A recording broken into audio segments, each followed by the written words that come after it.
Anthony for breakfast, Albany 783 Triple M. We're catching up with Jonathon Woolfrey, HR expert. Good morning, Jonathan.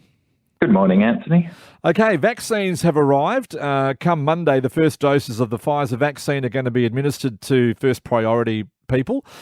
Government's position on the COVID-19 vaccines is that they are voluntary, and it's unlikely that they'll make the vaccines compulsory. However, seems to be not so simple as to what organisations can and should do in terms of COVID-19 immunisations in their organisations. It's kind of murky waters, and you are the HR expert. We need your help this morning. Can organisations mandate their staff to be vaccinated first of all? Oh, well, I hope I can help. This issue has set HR professionals across the country into a bit of a fluster. There's many panels and groups and lawyers coming on board to look at what we can do. And we're still working through some of those answers and what we can do. But to answer your question specifically, can organisations mandate it? At the moment, it's not looking like they can. So organisations need to go through processes, consult with staff. There's all those things generally enshrined in awards and agreements that people have in the workplace. And those processes will be paramount in this kind of situation. But like the government, as you've noted, the government has made this voluntary for private citizens in Australia and workplaces. That will be the default for workplaces. And then there'll be some tricky decisions and complex kind of legal avenues to go through if employers do want to start to think about making these mandatory. So it's not simple.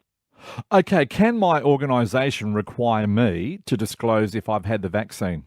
So we've just talked about that they can't specifically mandate you to do it. So if they want you to go and do it in your own time and do that voluntarily and tell them, then again, the answer to that one's probably not likely that they can. It's a private activity. It's a medical kind of decision that you make in your personal life. And there need to be some really compelling reasons as to why they require you to disclose it, particularly if you're an existing employee, if you're coming into the workplace. Similarly to any other vaccines, we know that there's certain other viruses that go around the workplace, and people aren't asked those when they're in their current workplace. There may be a little bit of wiggle room with new employees, but it's looking like unlikely that an organisation, in the most case, can ask for that information if you've gone and done that in your own personal time. Jonathan, what if I'm at work, say I work with, 10 people or 20 people or whatever, the majority of them have had the vaccine, I haven't and don't want to, and I'm getting ostracised at work. It's like a subtle thing that's going on in the workplace. What do you suggest someone in that situation should do?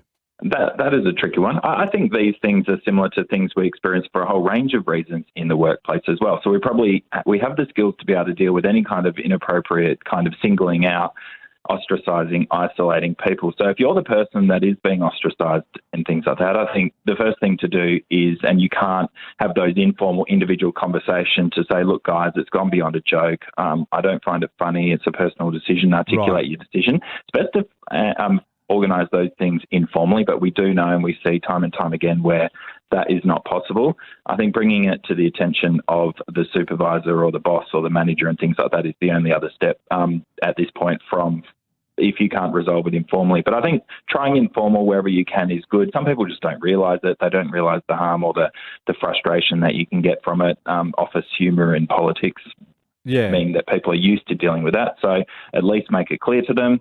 And then you might have to escalate that a bit to your boss, their boss, if they're in a different team, and just go, look, this is really starting to impact me in the workplace. How do we ensure that we're managing the risks of COVID-19 at work? Yeah, for sure. I think it's worth focusing on this. And it's a good topic because I don't think, we see those visual images of vaccines rolling off the truck, and it's exciting for our country.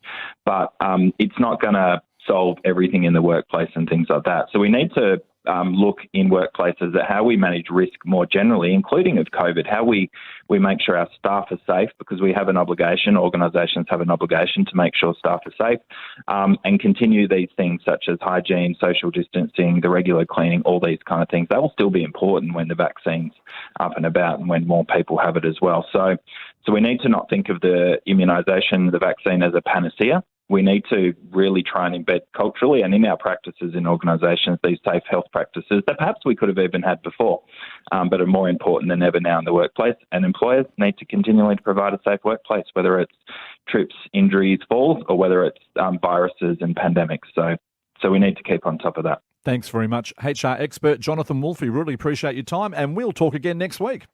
No worries, Anthony. My pleasure again. Triple M Albany.